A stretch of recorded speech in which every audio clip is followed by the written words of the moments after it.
Sarah Thompson lived a quiet, ordinary life in the suburbs of Willow Creek Estates.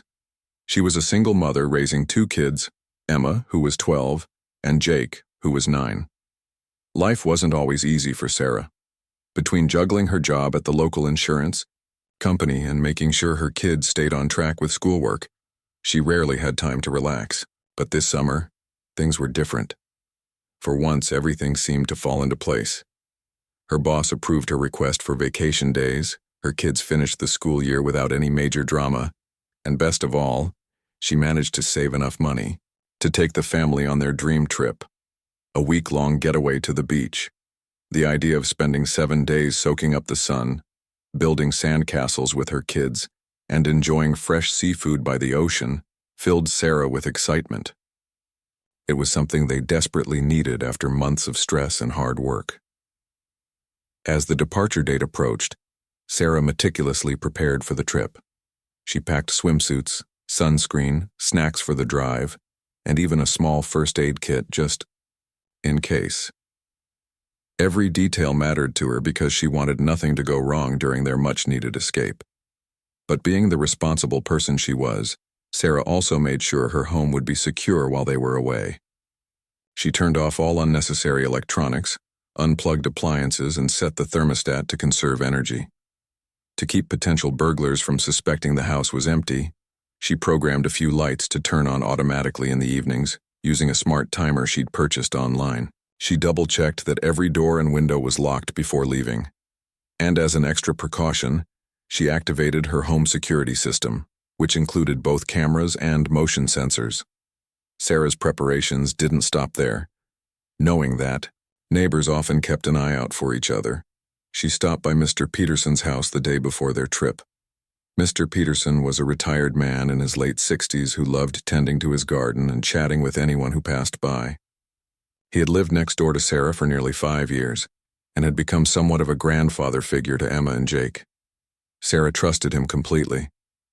She knocked on his door holding a plate of homemade cookies, which he eagerly accepted with a warm smile. "Mr. Peterson," Sarah said, "we're heading out tomorrow morning for our vacation. We'll be gone for about a week. I just wanted to let you know in case anything comes up." "Oh, don't worry about a thing, Sarah," Mr. Peterson replied reassuringly. "I'll keep an eye on your place. You enjoy yourselves and come back refreshed." With those comforting words, Sarah drove home feeling confident that her house was safe. Little did she know, however, that trouble was brewing closer than she could have imagined. Back in Willow Creek Estates, not everyone shared her trust in the community or its governing body, the Homeowners Association, HOA. Unbeknownst to most residents, including Sarah, the HOA had recently implemented a controversial policy. This policy allowed them to enter homes for routine inspections if the owners were away for extended periods. According to Richard Langley, the HOA president, the decision was meant to protect the neighborhood. He argued that vacant houses posed risks during emergencies such as flooding or fires, and regular checks could prevent disasters. However, instead of clearly communicating this change to homeowners, the HOA buried it deep within updated bylaws, a document so dense and technical that very few people actually read it. Richard Langley was a tall, stern-looking man in his 50s, with a no-nonsense attitude. He prided himself on maintaining order in Willow Creek Estates, believing that strict rules ensured the community remained pristine and desirable. His approach, though effective in some ways, often rubbed people the wrong way. Many residents found him overbearing and dismissive, but since he held significant power within the HOA, few dared to challenge him directly. What Richard failed to consider was how homeowners like Sarah might react to having strangers enter their private spaces without explicit permission. Privacy was a big deal to Sarah. Like many others, she valued the sanctity of her home, a place where she felt safe and in control. The thought of anyone violating that space would have horrified her, but she had no idea that such a possibility even existed. As Sarah loaded the car early the next morning, her mind was focused solely on the adventures ahead. The kids buzzed with excitement, talking nonstop about swimming, boogie boarding, and trying new ice cream flavors. Sarah laughed along with them, savoring the moment. Once everything was packed, She gave the house one final glance, locking the front door behind her. With a wave to Mr. Peterson, who was watering his roses, the Thompson family hit the road, leaving Willow Creek Estates, and whatever secrets it held, far behind. Back in the neighborhood, life continued as usual. Neighbors mowed their lawns, children played outside, and mail carriers delivered packages. On the surface, everything appeared normal, but beneath the calm exterior, the wheels of chaos were beginning to turn. While Sarah enjoyed the salty breeze of the ocean and watched her kids splash in the waves, a group of individuals convened in Willow Creek Estates, planning an action that would shatter her sense of security forever. Among them was Richard Langley, determined to enforce the HOA's new policy.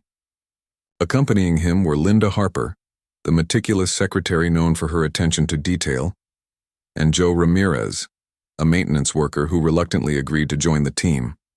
Together, they formed the inspection crew tasked with checking unoccupied homes. Their mission?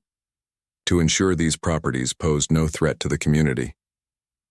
What they didn't realize, or perhaps chose to ignore, was that their actions would cross ethical boundaries and ignite a firestorm of controversy. For now, however, Sarah remained blissfully unaware of the storm brewing back home. Her thoughts were consumed by laughter-filled days at the beach and cozy nights spent reading books under the stars. If only she knew what awaited her upon her return, she might have reconsidered leaving it all. But fate works in mysterious ways, and soon enough Sarah would find herself thrust into a battle she never saw coming, one that would test her strength, resilience, and determination to fight for what was right. 3 days had passed since Sarah and her family left for their vacation. Back in Willow Creek Estates, the neighborhood remained as peaceful as ever. The streets were quiet, save for the occasional hum of a lawnmower or the laughter of children playing outside. To anyone passing by, it seemed like just another ordinary day in the community. But behind the scenes, Richard Langley, the HOA president, was preparing to carry out what he believed was an essential task: inspecting homes that appeared unoccupied. Richard had always been a man who valued order above all else. In his mind, rules existed for a reason, and following them was the only way to maintain harmony in Willow Creek Estates. He saw himself as a guardian of the community, someone who worked tirelessly to ensure its perfection. However, his rigid approach often came across as cold and controlling. Few residents dared to question him, fearing retaliation or fines if they spoke up. This unchecked authority gave Richard the confidence to implement policies like the one allowing routine inspections of vacant homes, a decision many homeowners were unaware of. On this particular morning, Richard gathered his small team outside the HOA office. Linda Harper, the secretary, clutched a clipboard filled with notes and a list of addresses provided by local utility companies. These lists identified homes showing reduced water usage, which Richard interpreted as signs of prolonged absence. Joe Ramirez, the maintenance worker, carried a toolbox, though he wasn't entirely sure why he was needed for what was supposed to be a routine check. Still, he didn't argue.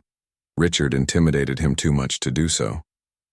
"All right, let's get started," Richard announced, glancing at the list. "Our first stop is 24 Maple Lane." Joe frowned slightly but said nothing. Something about entering someone's home without permission felt wrong, even if Richard insisted it was allowed under the HOA's updated bylaws. Linda, on the other hand, seemed unfazed. She scribbled something on her clipboard and nodded briskly. "Got it. Let's go." The trio climbed into Richard's car and drove through the winding streets of Willow Creek Estates until they reached Sarah's house. It looked exactly as it had when she left: neatly trimmed hedges, a freshly painted front door, and flower pots lining the porch. Everything appeared perfectly normal. There were no visible signs of neglect or distress, but Richard didn't care about appearances. To him, this was simply part of the process, a necessary step to protect the community.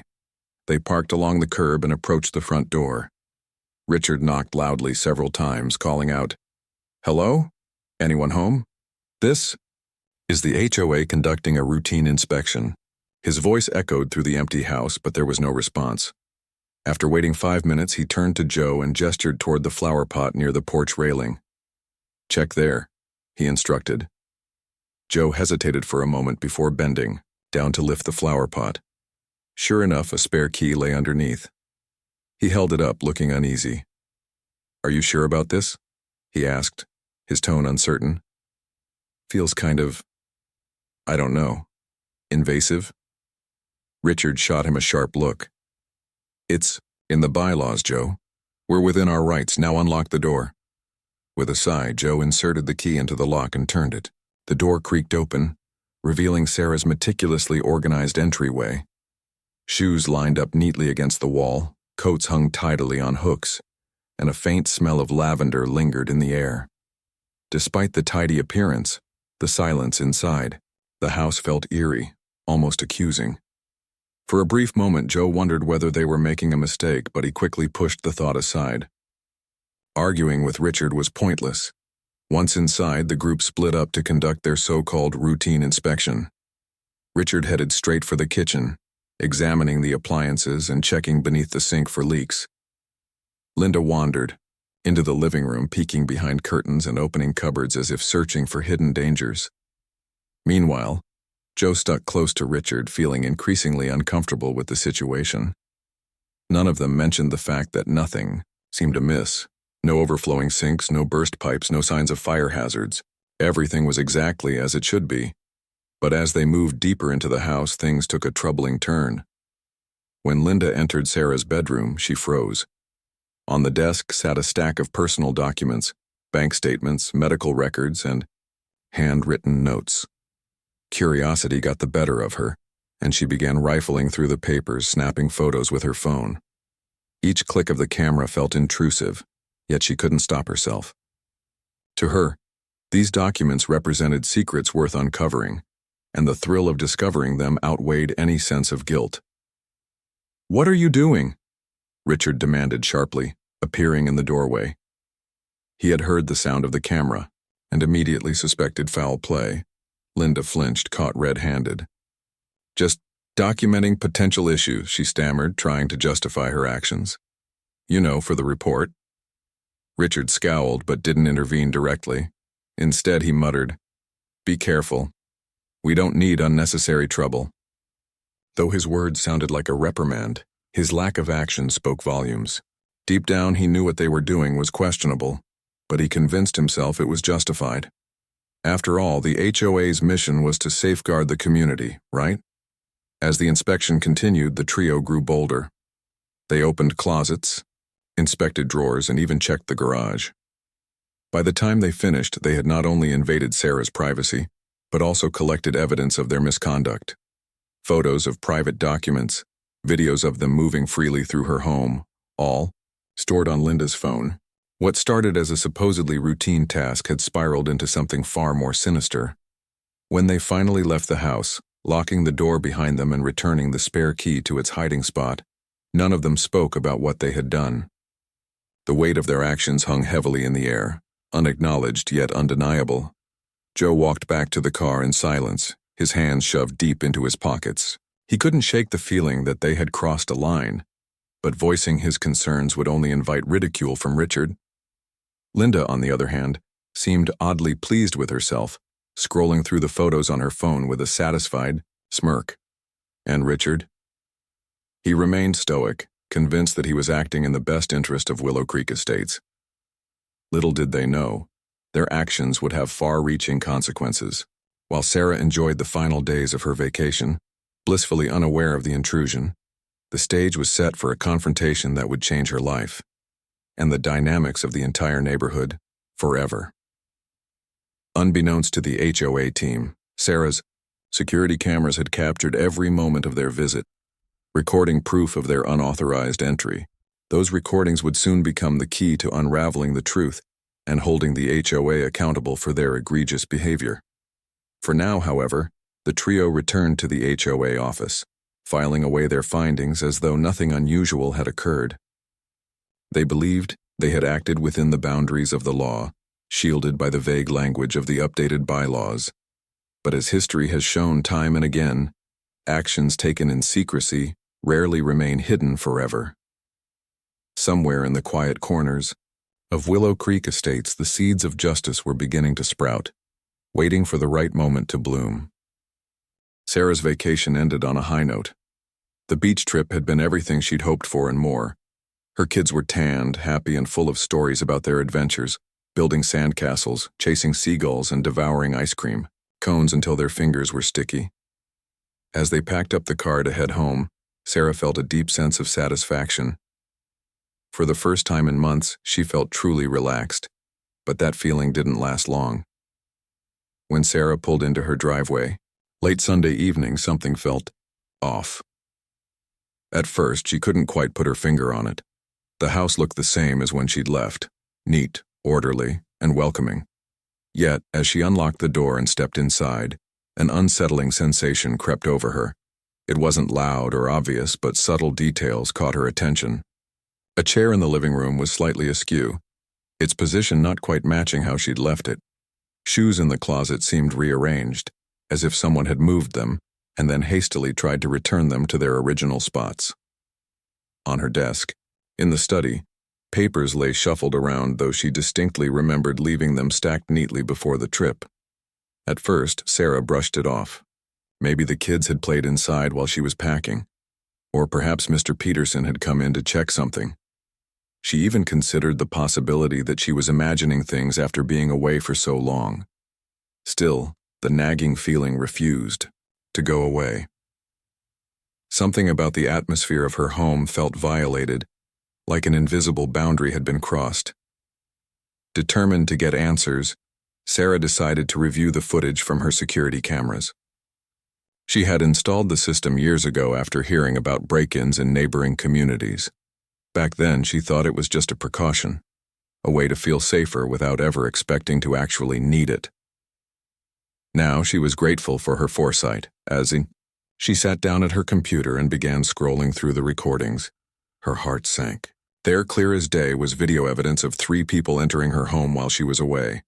They knocked on the door, waited briefly, and then used the spare key hidden under the flower pot to let themselves in. Sarah's stomach churned as she watched them move through her house, opening drawers, inspecting closets, and rifling through her belongings. Their faces were unmistakable. Richard Langley, the HOA president, Linda Harper, the secretary, and Joe Ramirez, the maintenance worker. Shock quickly turned to anger. How dare they? Who gave them the right to barge into her home without permission? Sarah replayed the footage multiple times, each viewing making her angrier than the last. She noticed small details. The way Linda lingered over her personal documents, snapping photos with her phone, and how Joe seemed hesitant but went along with it anyway. Worst of all was Richard's demeanor. He acted as though he owned the place, striding confidently through her rooms as if her privacy meant nothing. The next morning, Sarah stormed into the monthly HOA meeting, determined to confront them. Armed with printed screenshots from her security cameras and copies of her original homeowner agreement, she demanded answers. The room fell silent as she entered, her presence commanding immediate attention. Residents exchanged nervous glances, unsure what to expect. Richard, sitting at the head of the table, looked up with a mixture of irritation and surprise. "Can I help you, Ms. Thompson?" he asked coolly, his tone dripping with condescension.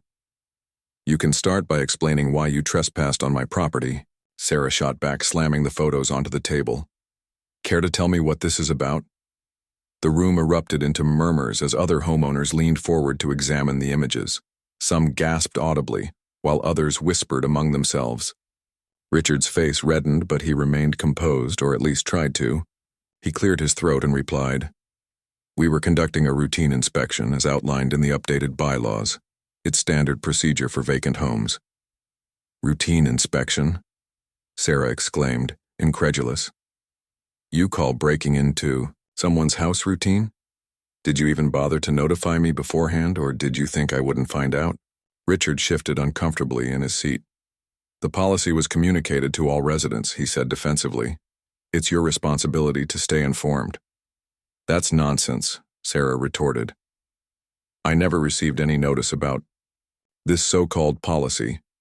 And even if I had, entering my home without explicit permission is unacceptable. What part of private property don't you understand?" Her words resonated with several attendees, who nodded in agreement.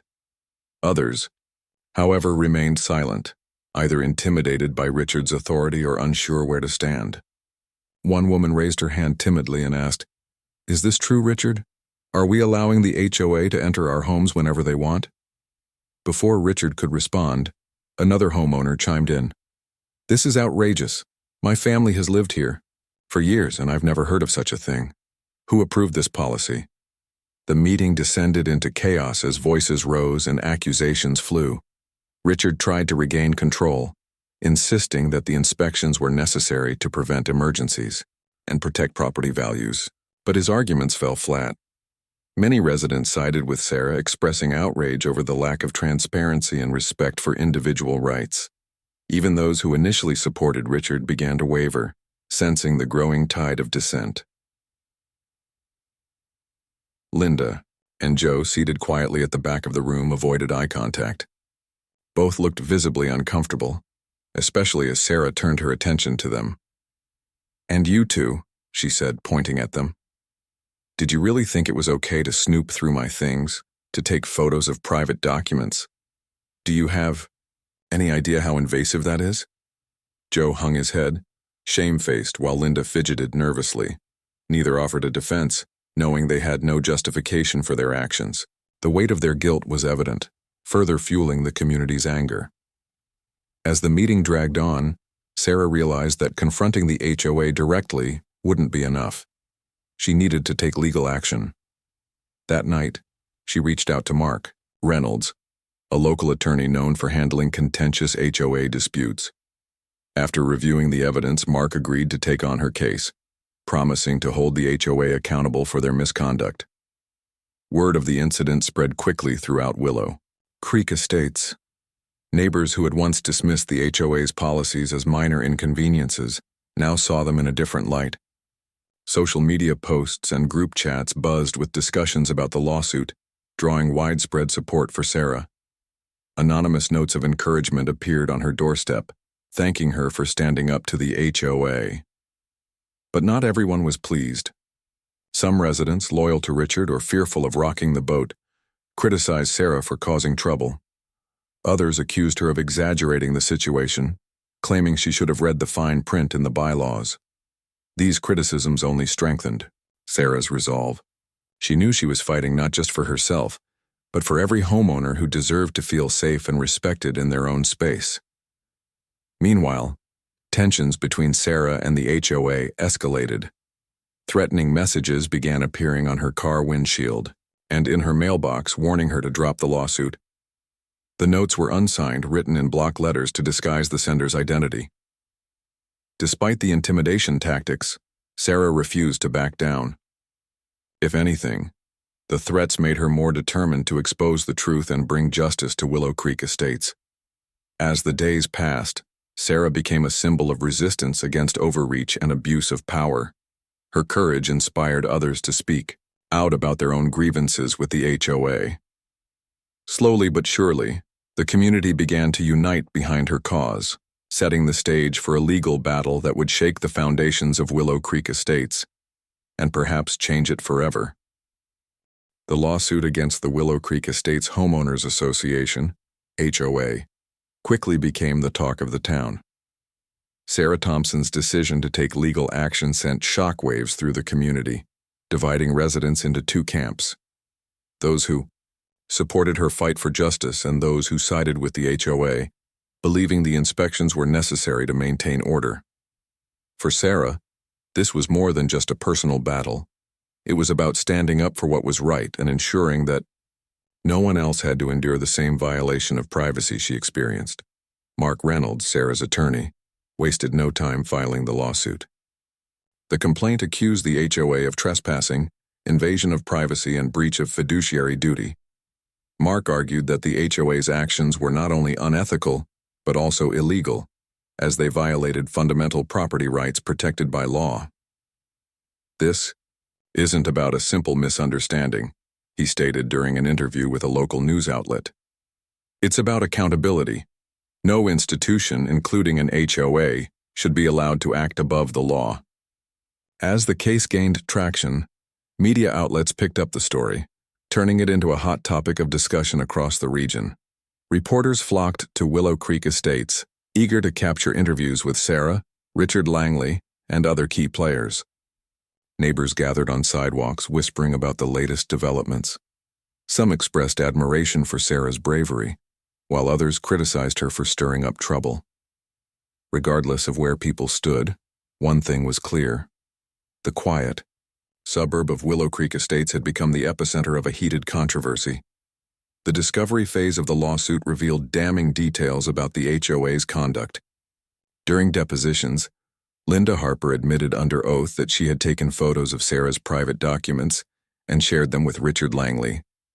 When questioned about her motives, Linda claimed she was simply following orders, though her defense did little to sway public opinion. Joe Ramirez, the maintenance worker, broke down in tears during his testimony, confessing that he had felt pressured to participate despite knowing deep down that it was wrong. "I didn't want to lose my job," he said, his voice trembling. "But I knew we shouldn't have been there." Richard Langley, however, remained defiant throughout the process. He refused to acknowledge any wrongdoing, insisting that the inspections were justified under the updated bylaws. His arrogance infuriated many, including Judge Evelyn Carter, who presided over the case. During pretrial hearings, Judge Carter repeatedly challenged Richard's arguments, pointing out inconsistencies in the HOA's policies and questioning why homeowners hadn't been properly informed of the changes. "If your goal was transparency," she remarked sharply, "you failed spectacularly."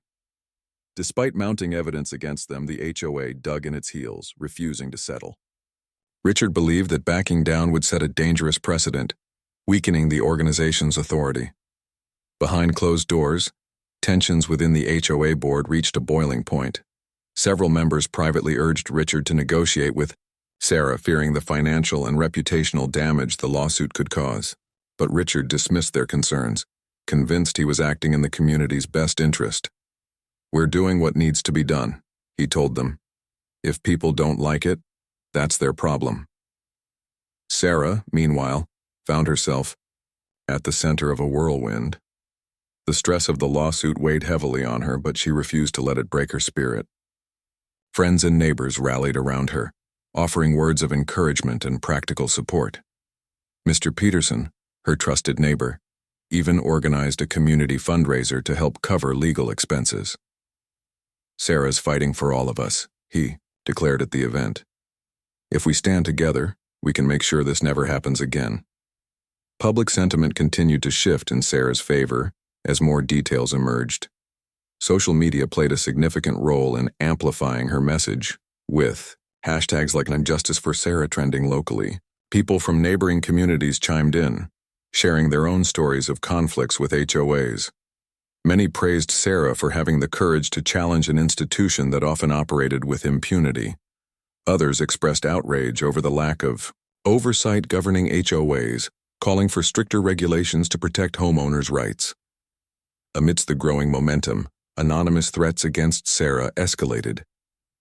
Notes warning her to drop the lawsuit appeared more frequently, sometimes accompanied by ominous symbols or phrases. One evening, someone slashed her car tires, leaving behind a chilling message scrawled in red paint: "Back off." Despite these attempts to intimidate her, Sarah remained resolute. With Mark's guidance, she filed a restraining order against the HOA and its members, ensuring that any further harassment would result in severe consequences. The trial finally began, 2 months after the lawsuit was filed. Held in a packed courtroom, the proceedings drew widespread attention.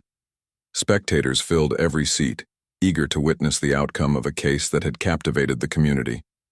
Journalists scribbled notes furiously, capturing every word exchanged between attorneys, witnesses, and the judge. At the heart of the trial was a single question: had the HOA overstepped its bounds, or were its actions justified? Sarah took the stand first, recounting her experience with poise and determination. She described the shock and betrayal she felt upon discovering the security footage, emphasizing how violated she had felt knowing strangers had entered her home without permission. Her testimony resonated deeply with the jury, many of whom nodded sympathetically as she spoke. When asked why she pursued legal action, Sarah replied firmly, "Because no one should have to live in fear of their own home being invaded. This is about protecting our rights, not just mine, but everyone's." Richard followed, presenting himself as a well-meaning leader caught in a difficult situation. He reiterated his belief that routine inspections were essential for maintaining safety and property values. However, his cold demeanor and evasive answers undermined his credibility. Cross-examination by Mark exposed cracks in Richard's argument, particularly when confronted with evidence showing that similar policies had led to lawsuits in other neighborhoods. By the end of his testimony, Richard's confidence visibly wavered. Linda and Joe's testimonies further damaged the HOA's case. Both admitted to feeling uneasy about the inspection and acknowledged that they had acted against their better judgment. Linda's admission that she had photographed Sarah's private documents proved especially damning, eliciting gasps from the audience. Joe, visibly remorseful, apologized directly to Sarah, saying, "I'm sorry for what happened. I never wanted to hurt anyone." As the trial progressed, it became increasingly clear that the HOA's actions were indefensible. Even some of Richard's staunchest supporters began distancing themselves, realizing the potential fallout if the organization lost the case. Public pressure mounted, with editorials and opinion pieces condemning the HOA's behavior. Local politicians weighed in, calling for reforms to prevent similar incidents in the future. By the time closing arguments rolled around, the verdict seemed inevitable. Mark delivered a passionate speech, urging the jury to send a message that no institution, no matter how powerful, was above the law. "This case isn't just about Sarah Thompson," he concluded. "It's about holding bad actors accountable and safeguarding the principles of fairness and justice." When the jury returned with their decision 2 days later, the courtroom buzzed with anticipation. As the foreperson read the verdict aloud, Sarah clasped her hands tightly, bracing herself for the outcome. The words rang out clearly, "Guilty on all counts." Cheers erupted from Sarah's supporters while Richard sat stone-faced, his jaw clenched in disbelief. The judge wasted no time delivering her ruling. She ordered the HOA to pay Sarah $250,000 in damages and mandated sweeping reforms to prevent future violations.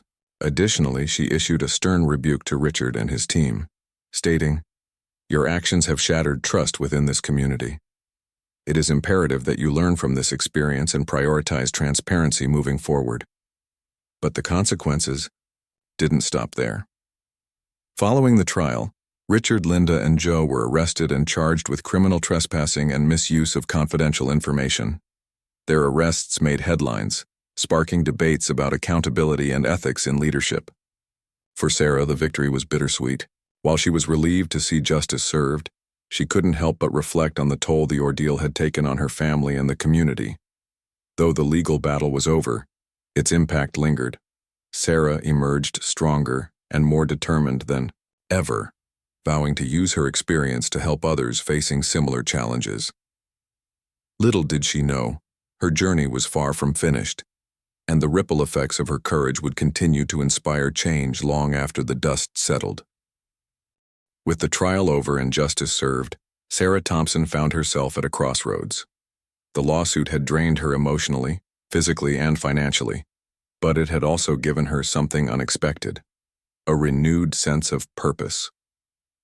What started as a personal fight to reclaim her dignity turned into a mission to protect others from similar injustices. Sarah realized that her story wasn't just about one woman standing up to an overreaching HOA. It was a wake-up call for communities everywhere to demand transparency, fairness, and respect. In the weeks following the verdict, life in Willow Creek Estates began to change. The HOA board scrambled to rebuild trust with residents, holding town hall meetings to address concerns and propose reforms. Many longtime members resigned, citing irreparable damage to their reputations. Richard Langley, once a towering figure in the community, became a pariah. After his arrest, he quietly moved out of the neighborhood, leaving behind a legacy of controversy and division. Linda Harper and Joe Ramirez faced their own consequences, though neither stayed in Willow Creek Estates for long. Their actions during the inspection haunted them, serving as a constant reminder of the cost of blind obedience. For Sarah, however, vindication came with a responsibility she hadn't anticipated. Strangers from across the country reached out to share their experiences with HOAs, hoping for advice or simply wanting to thank her for shining a light on a pervasive issue. Some recounted tales of exorbitant fines for minor infractions, while others described invasive inspections or bullying tactics used to enforce arbitrary rules. Each story reinforced Sarah's belief that systemic change was needed, not just in Willow Creek Estates but nationwide. Determined to make a difference, Sarah decided to channel her energy into advocacy work. She founded a nonprofit organization called Homeowners United for Accountability, HUA, dedicated to educating people about their rights and empowering them to challenge unfair practices. With help from Mark Reynolds, her attorney, she developed resources such as guides, workshops, and legal templates designed to assist homeowners navigating disputes with HOAs. HUA quickly gained traction, attracting volunteers, donors, and media attention. Within months, it became a go-to resource for anyone seeking support in their battle against overbearing associations. Sarah's newfound role as an advocate brought both challenges and rewards. On one hand, she relished the opportunity to give back to others who felt powerless. Attending conferences, speaking at seminars, and collaborating with lawmakers allowed her to amplify her message and effect real change. On the other hand, the spotlight proved exhausting at times. Journalists hounded her for interviews, activists sought endorsements, and critics questioned her motives. Despite these pressures, Sarah remained steadfast, driven by the knowledge that her efforts could prevent others from enduring what she had gone through. Back home, Willow Creek Estates slowly began to heal. Under new leadership, the HOA implemented stricter guidelines for communication and accountability. Policies were rewritten with input from residents, ensuring they reflected the community's values rather than those of a select few. Monthly, meetings became more inclusive, encouraging open dialogue between homeowners and board members. While some neighbors still harbored resentment toward the organization, most acknowledged the progress being made. Trust wouldn't return overnight, but the seeds of reconciliation had been planted. Sarah's children, Emma and Jake, adapted to their mom's transformation with pride and curiosity. At school, classmates often asked them about the HOA lady they'd seen on TV. Though initially embarrassed, Emma and Jake grew to admire their mother's courage. They helped design posters for HUA events and accompanied her to community gatherings, learning valuable lessons about resilience, integrity, and the power of standing up for what's right. One evening, as Sarah sat on her porch watching the sunset, she reflected on how far she'd come. The house that had once felt violated now radiated warmth and security. She thought about the countless hours spent preparing for court, the sleepless nights worrying about retaliation, and the moments of doubt when victory seemed impossible. Yet here she was, stronger, wiser, and surrounded by a network of supporters who believed in her cause. Her thoughts drifted to Mr. Peterson, whose unwavering friendship had sustained her throughout the ordeal. He joined her on the porch, carrying 2 glasses of lemonade. "You've done good, Sarah," he said with a warm smile. "This place is starting to feel like home again." "Thanks to you too, Mr. Peterson," she replied, raising her glass in a toast. "None of this would have been possible without your support and everyone else's." As summer gave way to fall, Sarah threw herself into expanding HUA's reach. She partnered with lawmakers to draft legislation aimed at regulating HOAs and protecting homeowners' rights. Her efforts caught the attention of state representatives, who invited her to testify before legislative committees. Slowly but surely, her advocacy sparked meaningful reforms, inspiring other states to follow suit. The ripple effects of Sarah's journey extended beyond policy changes. In Willow Creek Estates, neighbors who had once kept to themselves now formed bonds forged through shared adversity. Block parties replaced tense HOA meetings, laughter echoed through the streets, and a renewed spirit of camaraderie took root. Even small acts of kindness, like lending tools or sharing gardening tips, became symbols of unity. Years later, Sarah looked back on her experience with a mix of gratitude and resolve. The scars of the past remained, but they no longer defined her. Instead, they served as reminders of her strength and determination. Her story had become a beacon of hope for countless others, proving that even in the face of overwhelming odds, one person's voice can spark monumental change. Today, Sarah continues her work with HUA, traveling the country to speak at conferences, mentor advocates, and push for legislative reform. Her kids are older now, pursuing dreams of their own, yet they remain fiercely proud of their mom. Together, they celebrate milestones big and small, knowing that every step forward brings them closer to a world where justice prevails and homeowners' rights are respected. Though the road ahead is long, Sarah faces it with optimism. She knows there will always be challenges, but she also knows she's not alone.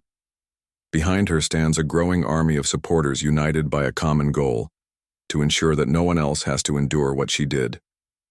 And so, with each new day, Sarah carries the torch of accountability, lighting the way for future generations to build safer, fairer, and more compassionate communities.